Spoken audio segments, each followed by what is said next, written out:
जय हिंद साथियों, नमस्कार। Welcome to AJ smart classes. कैसे हैं आप लोग और कैसी चल रही है आपकी पढ़ाई। तो आज हम बात करेंगे 4 अप्रैल 2023 को होने वाले कक्षा 8 के विज्ञान के पेपर की।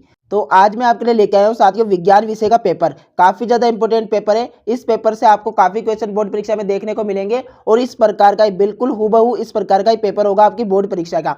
थोड़े बहुत क्वेश्चन हो सकते हैं साथियों चेंज, लेकिन काफ़ी क्वेश्चन इसमें से मिलेंगे। पूर्णांक साथियों 80 नंबर का रहेगा और समय दिया जाएगा आपको 2.5 घंटे का, यानी 2 घंटे 30 मिनट का। आइए पेपर की बात कर लेते हैं। सबसे पहले यहाँ पर आपको 3 वैकल्पिक क्वेश्चन पूछेगा ऑप्शन वाले। जैसे पहला क्वेश्चन है, किस रेशे का उपयोग पैराशूट बनाने में किया जाता है। तो किसका किया जाता है साथियों, आपका एकदम राइट आंसर हो जाएगा नाइलॉन रेशों का। आप कमेंट बॉक्स में आंसर भी दे सकते हैं। इसके बाद सेकंड की बात करें, इसका उपयोग इस्पात के औद्योगिकरण, निर्माण और धातुओं के निष्कर्षण में किया जाता है। इसका आपका राइट आंसर हो जाएगा कोक का। जो कोक है साथियों उसका उपयोग क्या किया जाता है, धातु के निष्कर्षण में और औद्योगिक निर्माण में। ओके ठीक है। थर्ड की बात करें, आधुनिक निरापद माचिस का विकास शुरुआत कब हुआ। तो कब हुआ था साथियों, लगभग 200 वर्ष पूर्व। ऑप्शन अ आपका इसमें एकदम राइट आंसर हो जाएगा। सभी क्वेश्चनों को अच्छे तरीके से समझना है, एक भी नहीं छोड़ना है साथियों। अगर एक भी क्वेश्चन छूट जाता है तो बोर्ड परीक्षा में हमारा काफी नुकसान हो सकता है। इस प्रकार का पेपर आपको बोर्ड परीक्षा में देखने को मिलेगा। इस प्रकार से आपको यहाँ पर ये दे देगा साथियों स्पेस छोड़ के, क्योंकि आपका जो पेपर है बुकलेट में होता है, ना कि आपको पेपर दिया जाता है। फोर्थ बोल रहा है कि द्विखंडन अलैंगिक जनन की एक विधि है। बिल्कुल सही है साथियों, आपका इसमें टी हो जाएगा ट्रू। इसके बाद सेकंड की बात करें, अग्नाशय इंसुलिन हार्मोन उत्पादन करता है। तो करता है क्या साथियों, बिल्कुल सत्य है, इसमें भी आपका टी हो जाएगा। 6 की बात करें, विजातीय आवेश एक दूसरे को आकर्षित करते हैं। तो ये भी साथियों आपका सत्य हो जाएगा, बिल्कुल सही बात है। ठीक है, तीनों सत्य हो जाएंगे। इसके बाद 7 की बात करें, ईंधन के उष्मीय मान को किस मात्रक द्वारा प्रदर्शित किया जाता है। तो आपको इसमें याद रखना है साथियों किलो जूल, यहाँ पे लिख देता हूँ मैं, किलो जूल प्रति किलोग्राम। ठीक है, किलो जूल प्रति किलोग्राम इसमें प्रदर्शित किया जाता है ईंधन के उष्मीय मान को, किलो जूल प्रति किलोग्राम। ठीक है। इसके बाद 8 की बात करें साथियों, 8 है अलैंगिक जनन से क्या आशय। तो आप इसमें लिख देंगे नर तथा मादा युग्म का संलयन होता है। ऐसा जनन जिसमें नर तथा मादा युग्म का संलयन होता है लैंगिक जनन कहलाता है। ठीक है। 9 है एडम्स एप्पल किसे कहते हैं। तो ये भी बहुत सिंपल है साथियों, इसमें आप लिखेंगे यौनारंभ में लड़कों के स्वर यंत्र के बढ़ने से जो अंग गले में सुस्पष्ट उभरा हुआ नजर आता है उसे एडम्स एप्पल कहते हैं। हमारे गले में जो इस प्रकार का ऊंचा सा हिस्सा होता है ना उभरा हुआ, उसे क्या बोलते हैं, एडम्स एप्पल। ठीक है। भू संपर्कन से क्या आशय। तो आप इसमें लिख देंगे साथियों, किसी आवेशित वस्तु के आवेश को पृथ्वी में स्थानांतरित करने को भू संपर्कन कहते हैं।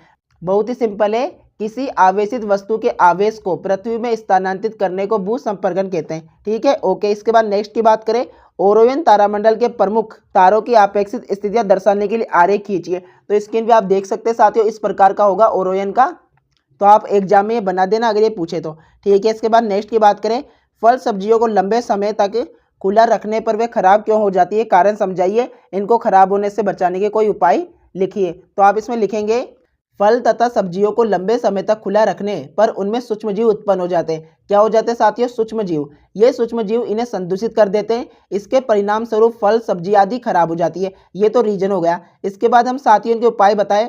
तो पहला उपाय आप लिख देंगे, कुछ फल सब्जियों का परीक्षण नमक द्वारा किया जाता है और तेल एवं सिरके द्वारा भी फल एवं सब्जियों को परिरक्षित किया जाता है। ठीक है, एक तो नमक द्वारा और एक तेल और सिरके द्वारा। ठीक है, बहुत ही सिंपल सा आंसर था, बहुत ही आसान भाषा में आपको बता रहा हूँ साथियों। तो आपको अच्छे तरीके से वीडियो लास्ट तक देखना है, बिल्कुल भी स्किप नहीं करना है थोड़ा सा भी, क्योंकि एक भी क्वेश्चन छूट जाता है तो हमारा नुकसान होगा। 5R सिद्धांत क्या है। तो 5R सिद्धांत साथियों आप इसमें लिखेंगे, इसका मीन्स 5R सिद्धांत मनुष्य में पर्यावरण हितैषी आदतें विकसित करने के लिए बनाया गया सिद्धांत है। यह निम्न प्रकार का है। पहला आपका है reduce, reuse, recycle, recover, refuse. इसका मीन्स है साथियों, उपयोग कम करिए, पुनः उपयोग करिए, पुनः चक्रित करिए, पुनः प्राप्त करिए और उपयोग ना करना। ठीक है। इसके बाद बात करें नेक्स्ट की, तो इसके बाद साथियों नेक्स्ट में हमें इस प्रकार से यहाँ पर मिलान करना है।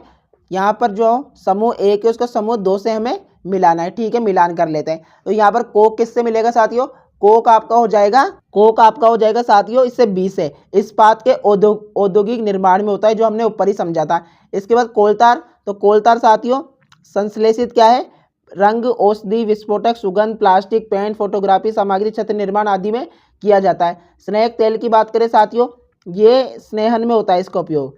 ठीक है, और CNG का किया जाता है, सी से कर देंगे ऊर्जा उत्पादन, परिवहन, वाहनों में ईंधन के रूप में। तो इस प्रकार से आपका ये मिलान रहेगा, अच्छे तरीके से देख लें।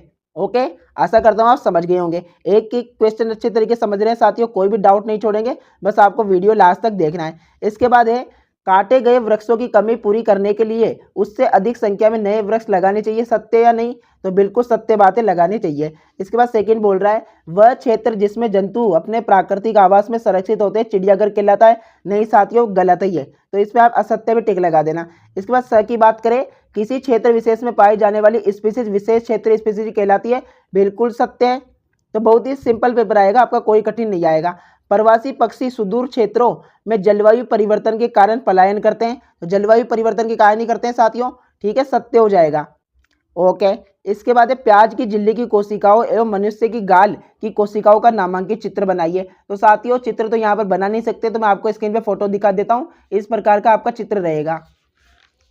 तो आप स्क्रीन पे देखिए साथियों, जो ऊपर वाला चित्र आपको दे रखा है वह है प्याज की झिल्ली की कोशिकाएं, और नीचे वाला चित्र आपकी गाल की कोशिकाएं यानी कि कपोल जिन्हें बोला जाता है उनका चित्र है। ओके, तो आप इस प्रकार से एग्जाम में बना देना। इसके बाद नेक्स्ट की बात करें, 7 बोल रहा है मानव शरीर का क्या होगा यदि वायुमंडलीय दाब अचानक शून्य हो जाए, समझाइए। तो आप इसमें क्या लिखेंगे साथियों? तो आप इसमें लिख देंगे कि मानव शरीर में रक्त द्वारा वायुमंडलीय दाब के बराबर व विपरीत दाब लगाया जाता है, जिससे यह बाहर के दाब को संतुलित कर देता है। यदि वायुमंडलीय दाब अचानक शून्य हो जाए तो रक्त द्वारा वाहिनियों पर इतना अधिक दाब लगाया जाएगा कि वे फट जाएगी, जिसके परिणामस्वरूप व्यक्ति की मृत्यु भी हो जाएगी। तो ये सारी बातें अच्छे तरीके से रीड कर लीजिए, समझ लीजिए, और एग्जाम में आपको लिख देना है। बहुत ही सिंपल सा आंसर। इसके बाद घर्षण क्या है? घर्षण को घटाने एवं बढ़ाने का एक एक उपाय लिखिए। तो सबसे पहले घर्षण की परिभाषा लिखना, आपका अच्छे से आंसर तैयार होगा कि संपर्क में आने वाले दो पृष्ठों की अनियमितताओं के कारण उत्पन्न होने वाला बल क्या कहलाता है? घर्षण। ठीक है, एक तो परिभाषा हो गई। इसके बाद पूछा था कि घटाने व बढ़ाने में, तो घटाने में साथियों आप लिखेंगे घर्षण को घटाने के लिए तेल, ग्रीज अथवा ग्रेफाइट का उपयोग करते हैं, इसे स्नेहक कहते हैं। और बढ़ाने में लिखेंगे घर्षण को बढ़ाने हेतु कारों तथा ट्रकों के एवं अन्य वाहनों के टायर क्या खांचेदार बनाए जाते हैं। ठीक है ना? ओके, इसके बाद बात करें नेक्स्ट का, प्रश्न नंबर 19 बोल रहा है एक प्रयोग द्वारा सिद्ध कीजिए कि ध्वनि वायु की अपेक्षा द्रव में अधिक तेजी से संचरित करती है। तो साथियों एक प्रयोग कर लेते हैं। तो आप इसमें क्या लेंगे, एक लंबा गुब्बारा लो, इसे पानी से भरो, इसे कान के पास रखो और दूसरे सिरे पर उंगली से खरोचो, एक ध्वनि उत्पन्न होगी। अब यही क्रिया वायु से भरे गुब्बारे से करो। दोनों ध्वनियों की तुलना से सुनिश्चित होता है कि ध्वनि द्रव में अधिक तेजी से चलती है। तो बहुत ही सिंपल सा प्रयोग है, आप घर पे भी ट्राई कर सकते हैं। ठीक है, इसके बाद प्रश्न नंबर 20 बोल रहा है दुर्बल विद्युत धारा में भी प्रदीप्त होने वाली युक्ति का नाम लिखिए, इसे परिपथ में कैसे जोड़ा जाता है? विद्युत परिपथ को रेखा चित्र बनाइए। धूमकेतु क्या है, विस्तार से समझाइए। तो धूमकेतु क्या है साथी? यह सौर परिवार का सदस्य होता है। यह अत्यंत पर्वलीय कक्षाओं में भी सूर्य की परिक्रमा करते हैं। तो आप इतना इसमें लिख देना, और भी अगर आपको इसके बारे में कुछ पता हो तो जानकारी इसमें लिख सकते हैं। फिर इसके बाद आपको यहाँ पे क्वेश्चन नंबर 22 मिलेगा। 22 के बाद साथियों आपको 23, और जैसे जैसे आप पेपर में नीचे जाते जाएंगे तो आपको जो लास्ट क्वेश्चन मिलेगा क्वेश्चन नंबर 25 का 23, 24, 25 है ना, ऑप्शन वाले क्वेश्चन होंगे जिसमें से आपको एक करना होगा। तो पूरे पेपर में आपको 25 क्वेश्चन देखने को मिलेंगे। लगभग मैंने साथियों आपको 21 के लगभग बता दिए, बस 2-4 नहीं बताए, जो आप देख लेना। फिर भी आपको नहीं आए तो कमेंट बॉक्स में कमेंट कर देना, आपको उनका आंसर बता दिया जाएगा। इस प्रकार के पैटर्न का पेपर आपको बोर्ड परीक्षा में मिलेगा, तो आप इसकी तैयारी कर सकते हैं। और भी अगर आपको विज्ञान के सभी मॉडल पेपर चाहिए तो आप हमारा व्हाट्सएप ग्रुप ज्वाइन कर लीजिए। अभी डिस्क्रिप्शन ओपन करें, वहाँ पर व्हाट्सएप ग्रुप की लिंक मिलेगी। व्हाट्सएप ग्रुप में आपको पीडीएफ दे दिए जाएंगे सभी के, तो आप उनकी भी तैयारी कर लीजिए, इससे आपका पेपर काफ़ी अच्छा होगा। धन्यवाद, जय हिंद, जय भारत।